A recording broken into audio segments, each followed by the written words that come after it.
नहीं वो देना, इसकी हार्ड कॉपी दीजिए ना, और वो भी दीजिए आप ना, एक तो FIR की कॉपी दे दीजिए आसिम साहब, दूसरी आप जो है सर्च वारंट दे दीजिए, अरेस्ट वारंट दे दीजिए, और उसके अलावा आप ना स्पीकर आगा सिराज दुरानी साहब होते हैं, उनकी तरफ से परमिशन दे दीजिए, MPA भी है ना, कि एक MPA के घर के अंदर आप जाकर अरेस्ट कर सकते हैं। लीडर है, ये 4 चीजें आपके पास हैं, तो हम तो जाहिर है आप वर्दी के अंदर हैं, आपके पास इख्तियार, हम थोड़ी आपको रोकेंगे, ताउन भी करेंगे सब चीजें हमें करने की। आप हमारी इज्जत करें, हम आपकी इज्जत करेंगे, आपके वर्दी की इज्जत करेंगे। ये 3-4 चीजें तो रिक्वायरमेंट है। नहीं तो मैं आपको FIR दिखा रहा हूँ ना, हार्ड कॉपी देना, FIR की दीजिए, अरेस्ट वारंट, सर्च वारंट, और आखिर के अंदर पहली 2 चीज़ वो घर पे नहीं है, आपने उनके घर के अंदर गुजरना है। मैं तो उनकी बेटियों की वजह से आया हूँ यहाँ पे, मुझे तो पता है वो घर पे नहीं, मुझे क्या जरूरत है मगजमारी करने के लिए, नहीं होती तो इस तरह अंदर नहीं घुसते ना, दरवाजों पे लाते कोई नहीं मारता, कोई नहीं। सुने मुझे एक आदमी पे बात, अगर मारी है ना कहीं, अच्छा सुने ना, सुनिए वीडियो दिखा, तो अगर आपने उनको सर्च करना है, तो सर्च अगर करना है तो उसका search warrant, arrest warrant, FIR की कॉपी, और आखिर में आगा सिराज दुरानी जो स्पीकर है सिंध असेंबली के, उनकी तरफ से इजाजतनामा दे दें, आप जाएं।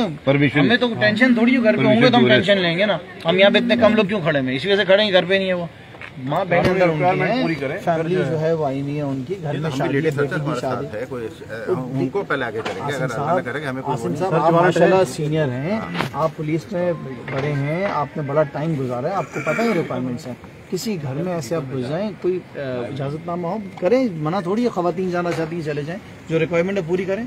मैंने भी चीफ जस्टिस साहब से भी अपनी स्टेटमेंट दी, उनसे कहा है कि इस बात का आप नोटिस लीजिए कि यहाँ पे पुलिस आई है, और जो है ये 4 चीज़ें उनके पास नहीं है। FIR मैं आपको दिखा रहा हूँ, नहीं दिखाना नहीं, हार्ड कॉपी दीजिए ना मुझे, ये दिखा मोबाइल में, आप जाइए, हम क्यों मना करेंगे, ऑटो साहब से भी और आगा सिराज साहब से भी।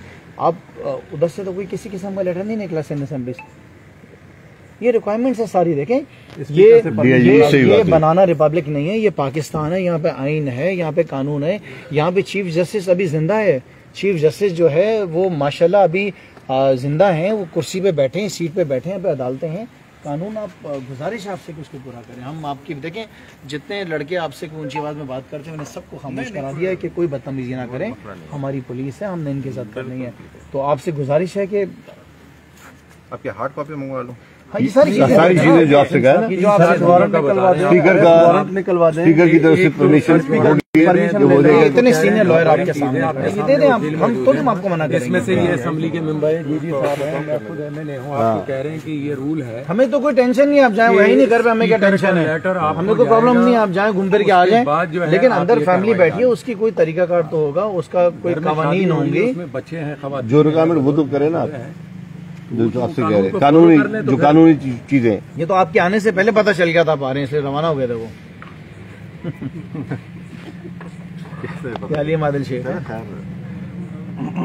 ये जो आपके आने से पहले पता चल गया था, निकल गए थे वो कानून। अब वो जो रिक्वायरमेंट्स है वो पूरी करके आप पूरी करें ना, मैं आपके सबको चले जाऊंगा अंदर, तो बस फिर इतना कर दें, नहीं तो अब वो चीजें क्या कर दें, मतलब क्या आप FIR की मैं नहीं देखें, ये कॉपी मंगवा दूं इसकी। आसिम साहब मैं आपसे चलें एक सेकंड, मैं आपसे एक दफा फिर रिपीट कर लेता हूँ गुजारिश के साथ कि आपको इनके घर में घुसने के लिए आपको सर्च वारंट, दूसरी चीज़ आपको अरेस्ट वारंट, तीसरी चीज़ FIR, चौथी चीज़ आगा सिराज दुरानी साहब जो कि हमारे सिंध असेंबली का ऑनरेबल स्पीकर हैं, उनकी एक परमिशन आपको चाहिए। मैं आपके साथ को चले जाऊंगा, उनकी बेटी चले जाएंगी, मैं आपको बोला ना, मैं तो जाने की कोई टेंशन ही नहीं है, लेकिन चीज़ें तो पूरी करें ना। मतलब चीफ जस्टिस साहब भी इस बात का नोटिस लें कि चीफ जस्टिस साहब ये यहाँ पे पुलिस आई हुई है लीडर ऑफ द अपोजिशन के घर में, ये आपका हमारा जो कानून है जो कि असेंबली में बना हुआ है वो इस चीज़ में कहता है कि किसी के घर में जाना हो तो उसके कोई ना कोई जो है तरीक़ेकार पूरे करने होते हैं, उनके अरेस्ट वारंट होता है, उसका सर्च वारंट होता है घर का, उसकी FIR होती है, और साथ साथ क्योंकि मेंबर है प्रोविजन असेंबली तो स्पीकर ऑफ द असेंबली आगा सिराज दुरानी साहब को कोई लेटर होगा। आसिम साहब मुझे मोबाइल पे दिखा रहे हैं कि ये FIR है, तो आप इस बात को रिकॉर्ड ले लें। आज 17 तारीख है, रात के 8 बज रहे हैं, जुमेरात का दिन है। मुझे नहीं पता कि अभी मैं बड़ी इज्जत के साथ हमारे वर्दी के अंदर बैठे हैं, हम इनका एहतराम करते हैं, लेकिन इन चीज़ों को ज़रा मैं मीडिया से भी गुजारिश करूँगा ज़रा देखिए। बाकी मेरी एडिशनल IG साहब से बात हुई है, जावेद औडो साहब से, तो उन्होंने बोला कि मेरे इल्मेनिया में देखता हूँ और स्पीकर का कोई लेटर वहाँ से निकला नहीं है। तो आपसे मेरी रिक्वेस्ट है कि इसका प्लीज़ हमारा भी एहतराम करें, हम भी मेंबर्स हैं, आप भी माशाल्लाह ऑफिसर्स हैं, आपको भी होता। बाकी आपके पास बंदूक मौजूद है, गोली मार दें मुझे।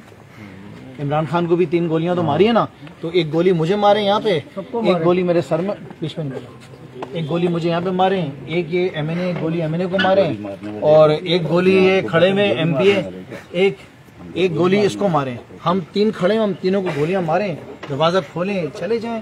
यहाँ तो वैसे भी क्या कुछ हुआ है, कौन पूछने वाला है, मर जाएंगे, खत्म हो जाएंगे, और क्या होगा। इमरान खान को भी मार दी ना 3 गोलियां, तो बस आपके आग से गुजारिश है कि जरा आप हमारा एहतराम करें, हम आपका एहतराम करें। भाई पुलिस कहाँ की? हमें नहीं पता कहाँ की पुलिस। सरजानी टाउन अल्लाह जाने बीएसपी सरजानी है। बात हुई है इनसे, एडिशनल आईजी साहब से बात हुई है, वो कह रहे हैं मैं आपको जवाब दे रहा हूँ। डीआईजी इससे भी बात की, और उनको भी स्पीकर साहब से भी बात हुई है। इसमें जो है कमाल है। अपना यासीन साहब, किसी की हार और जीत नहीं बट ठीक है सर भाई, हमने तो गुजारिश कर ली जो करनी है। किसी की हार और जीत नहीं है इसमें। और मेरा ख्याल ये है, बात करने तो करे, कोई ना करे। नहीं ये हमारे एमएनए मेरे सीनियर है, हमारे कराची के जनरल सेक्रेटरी हैं, हमारे सीनियर मेंबर है। हमने कहा बात समझ में आ गई होगी, तो सर भाई वो ये हमारे कह रहे हैं कि शायद आपको समझ में आ गई। हम आपको ये कह रहे हैं, खुर्रम साहब ने आपको बड़े वाज़ेह लफ्जों में आखिर में जो ये इतनी सख्त बात नहीं करते, आखिर में फिर इनको कहना पड़ा कि इसको गोली मार दें, उसको गोली मार दें। मर जाएंगे क्या आप हमारे मुआफिज हैं, लिखी हुई हो, हमें पता है कोई गोली किसी को नहीं मारेगा, लेकिन वो कहने का मकसद ये था मार दे भाई, मारना चाहते मार देना, मार दें यार। कि देखें ये 3-4 चीजें आप पूरी कर दें तो ये कानून के मुताबिक हो जाएगा। आप जिन्होंने आपको भेजा है, ऐसी आप हमारे भी जो है मतलब ये रखवा लें इस मुल्क के। आप सरकार के मुलाजिम में किसी के जाती एम्प्लॉय नहीं है। और हलीम आदिल शेख जो है वो सिंध का अपोजिशन लीडर है, मतलब वजीर आला अगर किसी मामले में मशावरत करता है तो वो सिंध के अपोजिशन लीडर से करते हैं। अपोजिशन लीडर बड़ी चीज होती है जो असेंबली में लोग होते हैं। इसके बाद वो एक एमपी है, तभी वो वही प्रोटोकॉल पार्टी का सीनियर तरीन आदमी है। उसकी घर पे जो है वो शादी चल रही है, खान साहब को भी बता दिया मसला है। तो लिहाजा आपसे हमारी दरख्वास्त है कि ना हमें आजमाइशों में डालें, ना खुद आप ऐसे कानून को हाथ में लें कि जिसके जरिए फिर हमारे लिए भी जो है वो मसला हो। ये हमारे लिए भी मुमकिन नहीं है कि आप बगैर किसी वारंट के, बगैर किसी अपना असेंबली के इजाजत के और आप जबरदस्ती करेंगे, वो एक अलग बात है, लेकिन उसका हम सामना करेंगे। कि आज एक बार तो फिर पुलिस ने चढ़ाई की हलीम आदिल शेख के घर पर। अच्छा देखें, जाहिर है पुलिस को जो अहकामात मिलते हैं उसके ऊपर पुलिस आती है और अपना काम करती है। हमने तो पुलिस से गुजारिश की है कि आपके पास सर्च वारंट है, इन्होंने कहा हमारे पास नहीं है। हमने कहा आपके पास क्या अरेस्ट वारंट है, इन्होंने कहा वो नहीं है हमारे पास। हमने कहा आपके पास एफआईआर है, तो उन्होंने मोबाइल में दिखाई कोई एफआईआर। मैंने कहा कि आगा सिराज दुरानी साहब जो स्पीकर सिंध असेंबली, उन्होंने आपको इजाज़त दे दी है, बोला वो भी नहीं है। तो मैंने इनसे आसिम साहब से गुजारिश की है, पुलिस से गुजारिश की, हमारा एहतराम है, इनका एहतराम करते हैं कि जो रिक्वायरमेंट्स हैं आप उनको पूरा करें। हमें तो कोई टेंशन थोड़ी, हलीम आदिल शेख को तो ऐसे गए हुए आधा घंटा हो गया, आधा पौना घंटे से भी ज़्यादा हो गया, आने से पहले पता था आ रही है। लेकिन ये शादी का घर है, 2-4-5 दिन बाद इनकी बेटी की शादी है, अंदर सारी औरतें बैठी हुई हैं। अब कोई सेंस नहीं बनता ना, आप जो रिक्वायरमेंट्स हैं वो कागजात ले आए, ले जाएं। अदरवाइज गोली मारना चाहते हैं मार दें, गोली मुझे मार दें, एक गोली इधर एमएनए खड़ा उसको मार दें, एक गोली एक एमपीए को मार दें, 3 गोलियां मार दें, खत्म। और क्या, इस मुल्क में वैसे भी किसको इंसाफ मिल रहा है? इमरान खान को 3 गोलियां लगी, वो इंसाफ मांग रहा है, कोई नहीं मिला, हमें भी नहीं मिलेगा, तो मार दें गोलियां। बंदूक है इनके पास। आदिल शेख को किस केस में गिरफ्तार करने आए हैं यहाँ पर? क्या मुकदमा है उनके ऊपर? सारी तफसील बता दिया, आपको सब बता तफसील दी है, बता फिर दी है। अब आपको मेरे मुझे बता तो दिया उन्होंने, बता दिया किस केस में गिरफ्तार आपको बता तो दिया इन्होंने केस का जिक्र नहीं किया। केस उनसे पूछ ले बाकी जब मैंने नहीं बताया, हमें क्या पता, केस हमें भी नहीं पता क्या केस है। हाँ तो आपके पास एफआईआर है ना, तो एफआईआर में तो होगा ना, कोई केस नहीं बताया। एफआईआर नहीं है इनके, एफआईआर मोबाइल है ना, मोबाइल में एफआईआर, मोबाइल में कोई केस हमें नहीं बताया। अच्छा चलें अभी बस जो बात करनी है इनके पास। देखिए ये सियासी मामला है, कौन सा दफा लगा ये भी बताओ सर भाई, सबको पता है कि ये जो है इम्पोर्टेड गवर्नमेंट जो है वो किस वजह से इस तरह की केसें बना रही है। इमरान खान पे 27 केसें थे और एक अरशद शरीफ वाली केस आपके सामने है, तो ये तो किसी से ढके चुके हैं। हलीम आदिल शेख भी उसी काफिले के मुसाफिर हैं, तो उन पे भी केस बनेंगे।